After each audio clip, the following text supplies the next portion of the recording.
It really feels like the creators just thought of a bunch of ideas that sounded cool and threw them together without any concern for how well they actually fit. But without any real strengths and a whole lot of weaknesses, Illuvium might go down in history as one of the worst crypto games of all time. Will Illuvium be just another failed crypto game? Have they lost their vision of what they're trying to achieve?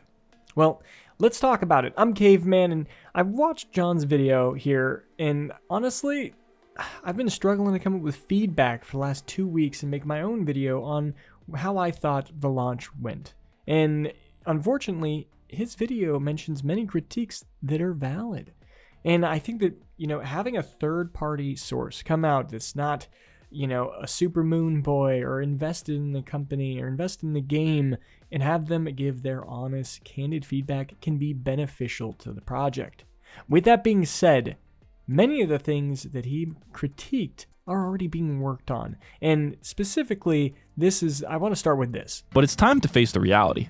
This is Illuvium. You cannot defend this by saying, it's a beta, it's still gonna get better. The core features of a game don't fundamentally change between beta and release. During this video, most of my arguments will rely on the idea that this game is still in a beta, and for him to say that features don't change once it's in open beta is just completely incorrect. In fact, many games will still be iterating and changing large features, sometimes even after it is fully launched. And we can see this most notably in Fortnite. That game started in 2011, trying to build up to be a survival co-op game. And in 2014, they launched that beta trying to showcase, hey, this is what we've been building. And it received okay reception, but it wasn't until 2017, 3 years later, after iterating throughout those 3 years, trying to find what actually connects to the gamers, did they find the Battle Royale. And then that led to becoming one of the most successful games ever launched. And what was really interesting is it only took them 3 months to actually implement that change, that pivot, once they realized, hey, this is where the gamers are going, this is the game mode. They saw PUBG's success, and they're like, okay, we're going to make a Battle Royale real quick, let's do it. And they turned it on in 3 months. And so we look at Illuvium. They have an IP. They have beautiful worlds, regardless of what John says.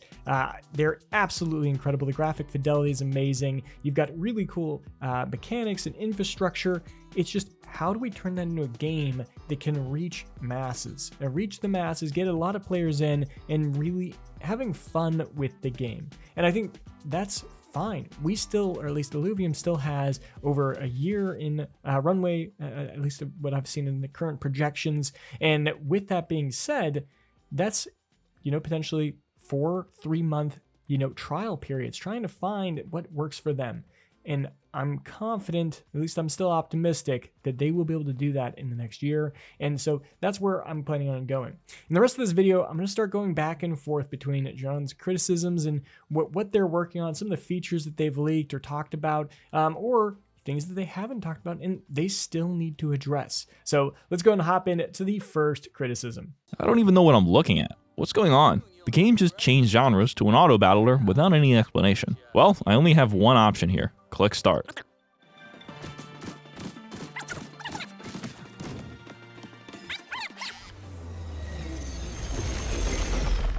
Come on, game. What was that supposed to teach me? I immediately lost, and I didn't learn about the gameplay at all. I understand the narrative implications of losing your first battle, but at least give me the slightest hint as to what I'm looking at. Tutorials are important, and I think this is a pretty clear one that these will be added on. Once again, it's in an open beta, it's not going to have tutorials. No, it will have tutorials, especially for a lot of these very complex mechanics like the auto battler. Having those integrated into the overworld will be beneficial. I mean, he didn't see that there was a whole tutorial thing in Arena, so you could learn how to play the overworld right there. And maybe there needs to be a way to direct players from overworld to there, or like maybe once they do their first couple captures or they get through stage 0, before they can proceed to stage 1, they need to complete the full tutorial. There's different options there that you can work with to get that tutorial implemented. But to be honest, this is the best tutorial, especially the movement mechanics and stuff, that right after that cinematic all the way till you're going into the stage 0 regions, it is one of the best tutorials I've seen. I mean, I'm going to say it is the best tutorial in all of Web3. It is crazy how good that is, but obviously we are trying to target traditional gamers, and, you know, that tutorial does need to improve, especially as, you know, there's a huge gap going from stage 0 to stage 3, you know, like if you try to like jump there, if you didn't know that you just need to go to stage 1 next, that could be a huge misstep, and then you try to go into a battle and you just lose.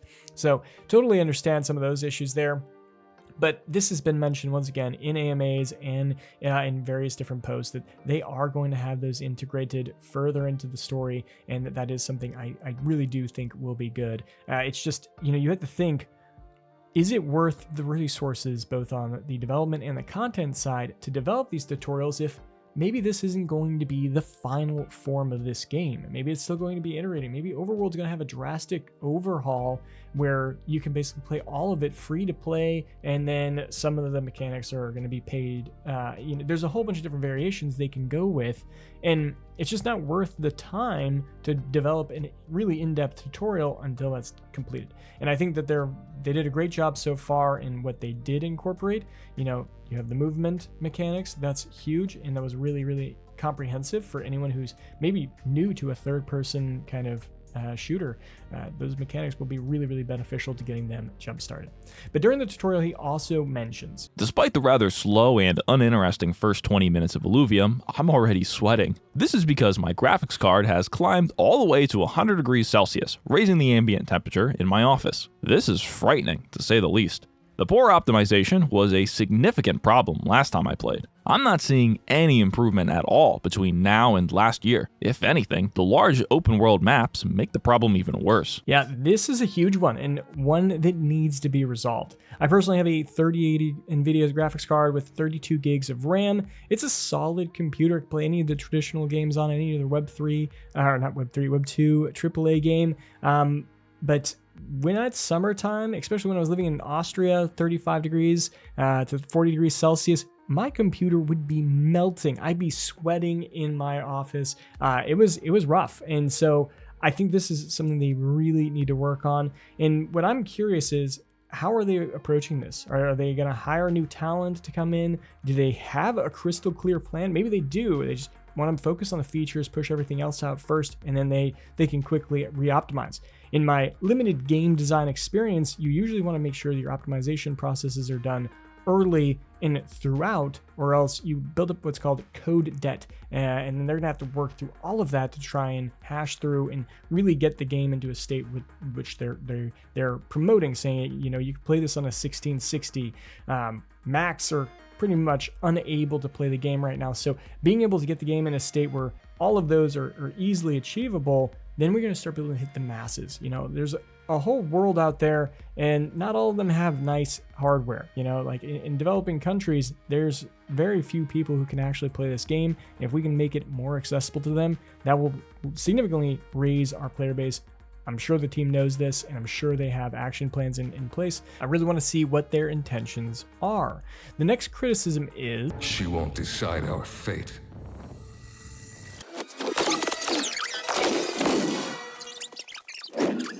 At least we know some of that money went to a good use. yeah, this is one that I felt pretty strongly with. You know, right after the tutorial, the lore just kind of goes off a cliff. You know, you don't hear anything else more. You know, there's a little like beacons you can listen to, and supposedly some stuff that happens with the opening of regions, but we just didn't hear anything. You know, we had this epic cinematic that really hooks you and you gets you so pumped, and you're like starting to get invested in these characters.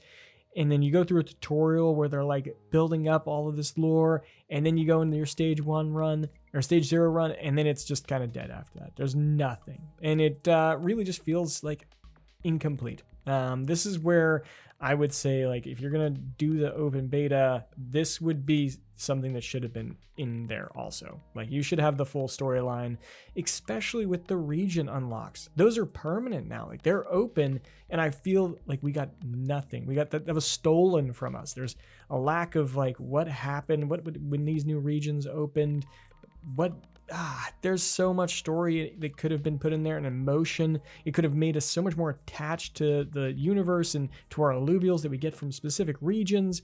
There's also just no progression from region to region. You just go in there and there's a little bit of a drop rate difference, but it doesn't feel like you're actually progressing and going somewhere new. When a new player comes into the ecosystem, they're just gonna see all of them unlocked. They don't get to experience anything. And to me, that was not a great way to do it personally. And maybe that's just because I come from playing really immersive JRPGs all throughout my life and just getting so emotionally involved that it just feels like those are the characters that I want to cosplay as, that I want to be as like a kid playing this game, and we just don't have that, and it's sad in my opinion. With that being said, Aaron has always mentioned that this game will not be your typical linear RPG. He said they are going to add some questing and some other, missions that you can actually tie to talking to NPCs and having some dialogue. I'm sure they're going to explain more of what the exalted are. We are supposed to be exalted. I'm sure that some of that will come to light, and we will eventually meet Arlen. We'll get Mozart, because we don't even have Mozart right now. So I'm sure there's still a lot that will be worked into that. But as of now, that's how the lore and storyline is. But let's go ahead and talk more about after you complete the tutorial. The overworld is not empty. On the contrary, it's filled with resources. You just need to know how to look for them. Press H to use the heat map, revealing spawn locations. This is useless. The whole damn map is red. Is this some sort of joke? Yeah, so those and other similar complaints will be resolved with tutorials fairly easy, I would say. It does make me question him as a gaming content creator, as a gaming journalist, not being able to understand these simple mechanics on his own. Is he in the right industry? I don't know. He's not even in the red zone here on his map where he says it's everywhere. Like if you just walk in there, you activate your nether site, you can see all the rocks you need to find. It's pretty simple. Once you understand the mechanic, you can clear a whole map in 5 minutes. And then you got the morph pods. You use your charge shot just like you use for everything else that you collect. He was shooting the alluvials with his charge shot instead of using the 3-round burst. I don't know. It's stuff like that. Questions, did he even play this game for 30 minutes? I don't know. But let's move on to the next complaint. You also have health, but there aren't a lot of things that can cause damage. The alluvials never fight back when you shoot them, and you don't take fall damage either. As far as I could find, the only damaging creatures are these random clouds of bugs that shoot at you when you're nearby. Blasting them with your energy rifle briefly stuns them, but I don't think you can actually kill them. Not like any of this matters, since there's no penalty for dying. You just immediately respawn back at the start, and you don't lose anything in your inventory. Deaths meaning something is one of the feedback I gave back in private beta 2. I really do believe in a game having consequences like that. That's the cool thing about some games. When you're trying to progress through a level and you die, you get pushed back, you have to restart, try again. There's a lot of different elements that make, adding some challenge and some difficulty makes it fun. And I feel that a lot of that is missing from the game and has progressively gone further away from, I'd say, a gamified game to just a glorified loot box. And that is a fact of the matter. And I think that, the opposition, I've always had pushback from, making a more skill-based game where, skilled gameplay is rewarded from, to just making it so everyone has a chance to get their full yield out of it. They pay their fuel to enter the region. They should be able to extract whatever they want out of it. And obviously, there are still some minute ways you can optimize your yield. And if you understand the game better, you'll be able to optimize better. But it has moved heavily away from it being that way. There were supposed to be plants. They would attack you as you're flying through, the tunnels in Crimson Waste. It was supposed to be a lot more engaging and interactive. And maybe that's still on the roadmap, just further on down the road. Obviously, there's some really cool stuff, and I'll talk about it later, but that they're going to implement soon. It's just really unfortunate because I really think we're in this situation, and we've always been in the situation Is it a game or is it a loot box? And how do we want to proceed? And then that leads us to more of the paid region complaints that John brings up. Returning to the map, I want to take a moment to talk about the game's stage system. The overworld can be entered in one of 4 stages. Depending on your choice, the quality of materials and alluvials within increases. However, only stage 0 is free to enter. Anything higher costs money per trip, in the form of fuel. As far as I can tell, there is absolutely no way to get this fuel aside from buying it with real money. So yes, you do need fuel to enter the higher stage regions. This doesn't mean it's a pay-to-play kind of game. You can actually entirely fund your account by playing the stage 0 region, going in, collecting the higher stage alluvials, the hollows, dark hollows, and then selling those on the marketplace, funding your account, so then you can just keep recycling it and going through the loop, building up your collection of alluvials. In fact, there's a channel, Zen Master Soda, who's done an entire free-to-play account. He's a series on it, and he's already worked his way up quite nicely. He's got a good collection going, and he actually, right before this recording, he found a dark hollow Caribou, a tier 1 alluvial that sells for like 10 to 20 bucks. So that's going to fund his account for a while, or maybe he takes profit. Who knows what he can do. On top of that, he's also got airdrop points that are going to be coming in at the end of the season. That'll be a whole bunch more that they can go in recycled or once again take for profit. Now, that's obviously not going to work for everyone. This is, it could be still seen as a pay to win kind of game. I like to consider it a pay to fast game because everything can be, you can literally unlock everything just on your own. You can get everything. It just takes time and a little bit of luck. But there's not anything that's specifically behind a paywall. Like you can't get that unless you pay Illuvium for this specific asset. Maybe cosmetics like the battle boards and emotes, those are paywalled, but you don't need those they don't help your gameplay at all. So yeah, either way, that is not for everyone, and that's where this next point comes into play. A majority of the player base is unhappy with the high costs and poor return on investment. So much so that there is a 500 post long thread where the community discusses how they can convince new people to join. They acknowledge that there is nearly zero incentive for anyone not invested to play at this time. The player base is hardly growing at all, which has left nearly all investors in the red as Illuvium prices continually decline. Just about every conceivable action in-game is associated with a real-world monetary cost. And you're not even guaranteed to get your money's worth, since the capture attempts might fail, or maybe no rare alluvials spawn in the first place. This entire gameplay loop feels like a giant loot box, and it's absolutely not worth the cost of entry. Stage 1 trips cost $1, Stage 2 costs $3, and Stage 3 trips cost $10.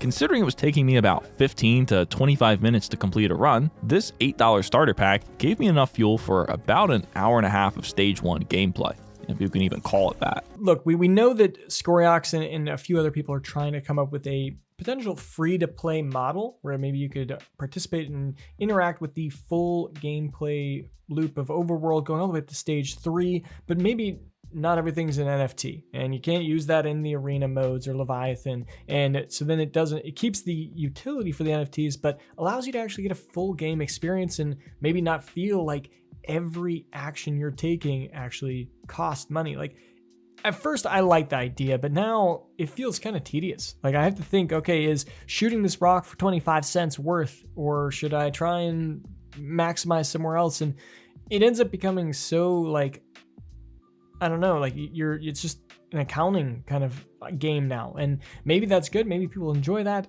I personally am losing interest in that kind of element, and I could totally see a way, or that there could be a way of making it totally open, and then maybe like in a run you see like every once in a while maybe there's like 1 or 2 alluvials that are actually able to be turned into NFTs, and you can decide, oh, you know what, do I want that one? No, I'm not interested. I'm just gonna keep playing the game as is, or maybe there's a way that we can incorporate it in that kind of fashion that would make it more interesting. I mean, we look at other crypto games. You got like Gods Unchained, where all their cards you unlock, and then you need 2 of them, you fuse them together, and then that makes an NFT. Is that kind of the thing we want to do? I don't know. There's so many ways we could do it. I'm sure getting the whole community. I mean, Scorax's thread is huge. Like, there's so many ideas in there, and I'm sure the team is considering this and looking into, is this a better gameplay loop and just feel for the whole ecosystem. So looking really excited to see that. But he did mention something else, that when you go into paid regions, I don't think this is fun at all. The third-person sections are really just a glorified clicker game, and the actual battle and catching is nothing more than a cinematic Skinner box. The only thing this game challenges is my patience. Minecraft Story Mode on Netflix has more interactive gameplay than this, so it better be interesting. Oh, it's not. The gameplay inside the different stages is functionally identical, although the higher tiers feature different, stronger alluvials and higher quality resources. I personally think these are valid.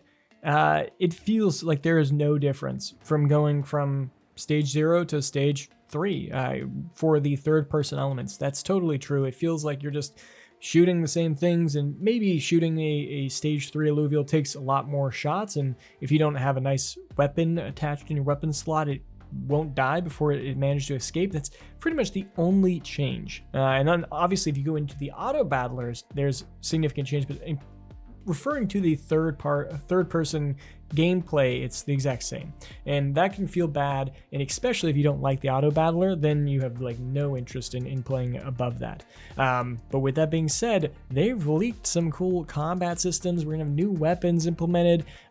From my understanding, we're gonna have companion alluvials in the future. There are so many additional features that I think are going to be put into this that's going to make it feel a lot more engaging, a lot more interactive, and it is something that will feel, as you go up in the higher stages, things should get more interesting, and hopefully the alluvials will even fight back. But there's a lot of things that everyone wants it to be like a Monster Hunter kind of game, and who knows what they're going to be able to implement in the next, let's say, months. There's a lot that we could discuss there. But another huge issue, which is just known across all of crypto, is the onboarding. Clicking the purchase link in-game takes you to the Illuvium website, where you can log in with your immutable passport, a sort of single sign-on for crypto games. As expected, we can't use a credit card. Ethereum only. Illuvium won't be helping you get that Ethereum, though. You're on your own. This can either be annoying or borderline impossible, depending on your country of residence. Since I'm in the United States, the safest and easiest way to get Ethereum is by using a centralized exchange like Coinbase. If you've never had a Coinbase account before, it's time to accept that you won't be buying any fuel today. New accounts must go through the legally mandated review process, which can take either a few days or a few weeks. Once your account is approved, you can purchase Ethereum with a linked bank account or debit card. But hold on, we're still not there yet. Ethereum can't be transferred off of Coinbase until a few days have passed and the funds have settled. On average, I would say this entire process takes about a week and a half for your first time. This barrier to entry is massive, predominantly so if the user has no prior cryptocurrency experience. You know, this is one of those things that really annoys me when people complain about this in a video, because one, this literally says credit card coming soon. Everybody in the Web3 industry knows that one of the biggest barriers into crypto is the onboarding experience. So all of that is being worked on. And I think that when people complain about it, it's just, they're just trying to find something to talk about. And in this case, it's going to be resolved hopefully soon, and it'll really open up that. But in the end, that coupled with the lack of NFT utility, gameplay features has led to a low player base. And lastly, the Gauntlet, which is the classic auto chess game mode you'd find in something like Teamfight Tactics. You know, with the shop and the re-rolls and merging 3 units to get stronger ones. Surprisingly, this mode has exactly 0 players. Low player base across, the different arena modes, including Gauntlet, is, unfortunate to see, but it's kind of expected with the current way that things are set up. One, you've got the airdrop structure. That is totally incentivizing players to spend their time in the overworld collecting alluvials. There's really no value in spending your time going to arena or Gauntlet mode unless you just enjoy it. But I mean, if you enjoy overworld and you're getting paid, obviously you're going to choose overworld over the other games. The other big problem is that arena, specifically Ascendant and Leviathan Ascendant modes, they're just not in a state that is really drawing and attracting players. They've been working and iterating on it over the last 6 months, and it just wasn't quite there. And they know it, they're working on it behind the scenes, but that's also why they opened up Gauntlet mode. And unfortunately, Gauntlet mode is not there either. It is a getting close to a TFT clone, and then once they add in our unique Illuvium elements, Ranger, hyper systems in, the board is unique. Once all those come together with the final polish, I could see it competing with TFT, and then that will start bringing in players over to play, and then you'll have more than just a lobby full of bots. With that being said, if you come to the Hyperion Academy Hype Guild, we often have 8 people constantly playing Gauntlet mode, and what we do is we just get 8 in the lobby, we all wait till we're ready, press ready, find game, and then it immediately fills up. We don't play with bots like ever, and it's really nice. So if you're interested in playing Gauntlet, definitely join the Hype Academy. We have a Gauntlet role. You click that, and then you'll get pinged every time people are trying to play. So that's really cool. Now, I do imagine as soon as rewards, hopefully in the next season, start getting pushed towards Arena, these queues will be popping. You're gonna have people in there all the time. We used to have thousands of players in these queues constantly playing, and we had tournaments with over 500 people registered. Those will come back, so it's just a matter of time and when that gets going. But he did get a second opinion, and he was pretty brutal at the beginning. There's multiplayer? No, there isn't. Oh, I thought this was an MMO. What? Am I healing him? Why is his health bar going up? What is this? Oh, I'm getting 7 FPS. Oh, no. Oh, no. Oh, no. Who is like, yeah, I'm gonna sit down after work, after my 9-to-5 job, I'm gonna go on Illuvium. Yeah, this was rough to hear, I mean, this was a chance to reel in someone new into the ecosystem, get them hooked on the game, and it failed. I think this is an example that the game is just not quite there yet, and it needs a lot more polish, it needs a lot more work, and I imagine that this is why the marketing team didn't slam the marketing budget. They didn't really push this. Why? Because they knew it's not quite at that hook stage. It's not going to really keep people interested. And, that was a wise choice in longevity, from my opinion. I think that we needed to slow things down, focus on the game. I am still questioning, why did we even launch them? And the only conclusion I can come to is, there's Gamescom, and they wanted to have a game that was live to showcase there, and maybe they wanted a couple weeks beforehand to test it, make sure everything is working. It's not like totally we're really messing something up,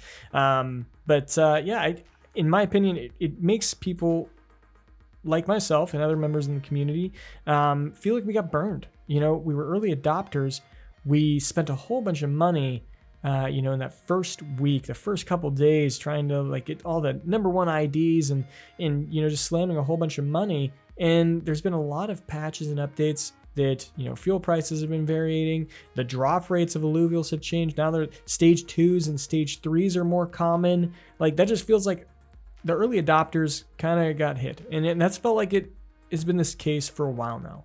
And it's starting to eat on me a little bit, I'll be honest, but I'm confident that everything will rebound and we will have a large player base coming in. And honestly, if you're a new player coming in, it's the perfect time. Fuel prices are low, alluvials are starting to drop more. You're gonna be able to finish your collection pretty quick, and that's a cool thing. And maybe in the long term, that's going to be more beneficial for any of us who did participate earlier on in this open beta. But it hurts. And, we just have to wait for the new features to be implemented. And I do still have hope. Think it could ever be improved to be fun? Improved to be fun? I mean, yeah, if they get real game designers on it, and maybe more tutorials that explain the auto battler pass, it's the most in-depth part of the game, and the tutorial for it starts running at 7 frames per second, and then you immediately die. And then you can go back and then win. And they don't explain the monster types or what they do or their abilities, or the fun part of Teamfight Tactics is the strategy, making comps. I don't know how to make a Rocco comp. There's no explanation. He talked a lot of trash earlier about it, but he does see something. He does see that spark that I think many of us saw initially, and it just takes some time to figure out how to make the game work. And John, wraps up by talking about the DAO. Let's talk about the Illuvium economy, because despite it being a tremendously boring topic, I'm insane enough to find it interesting. ILV, the Illuvium crypto token, isn't directly linked to the gameplay. Instead, it's what's considered a governance token, and those who hold it are able to vote on proposals made by the game's leadership. Allow me to share some of my favorite ideas I found in the Illuvium Discord. Illuvials should die and get deleted forever whenever you lose in battle. That way, you need to constantly buy or catch more, increasing the inflow of money. We should reduce the spawn rate of Illuvials and resources even more, making everything more scarce and therefore more expensive. We should give players access to all the stages for free, but everything they collect will be soulbound and untradeable. The idea with this one is that the players will get hopelessly addicted to Illuvium's amazing gameplay. Then they're more likely to spend money on NFTs. And my personal favorite suggestion, adding one-of-a-kind super rare Illuvials with overpowered stats, which give whales something to dump money into for guaranteed wins. There are dozens more of these ideas shared every day as the community continues to spiral into a deeper state of desperation. When we're getting to this last part, I thought it was a build up to him just slamming us as a DAO, slamming the gamers and investors that are, trying to participate in making a game with Illuvium Labs. Instead, he actually pointed out all the feedback that everyone is contributing and how everyone's working with Illuvium Labs to make this game better. You have their voices actually heard here, and that felt really good, leading to a specific feedback by Nick and how he's trying to call for action in clearing the vision, and that's one that I think is really key to getting us back on train, getting everyone remotivated. Hey, here's the clear mission. Here's what we're working on now. We see this as the opportunity. We're moving forward. One, this allows everyone to really latch back onto the mission, onto the vision. And two, if anyone does want to exit, if they're like, all right, no, I don't agree with that, they can then leave. And hopefully we can stop having this middle ground and a lot of conflict, a lot of doomers and overhyped boys. Like it can be a proper community in the center where we're all directed towards the one mission that we're going into. And this game is still a huge passion for me, and I'm obviously still pushing to contribute my ideas and feedback, and always will. And Polymos is still 100% on board. We are going to be showcasing our lending and leasing platform soon, and we hope to have that within the next couple weeks. And then, that'll just add hopefully another use case to help onboard players who maybe don't have a huge wallet, but they want to play with those expensive Illuvials. So that's super exciting. But that's all I've got for today. If you like this video, please smash that like button, subscribe for more, and I'll see you guys next time at Caveman logging off.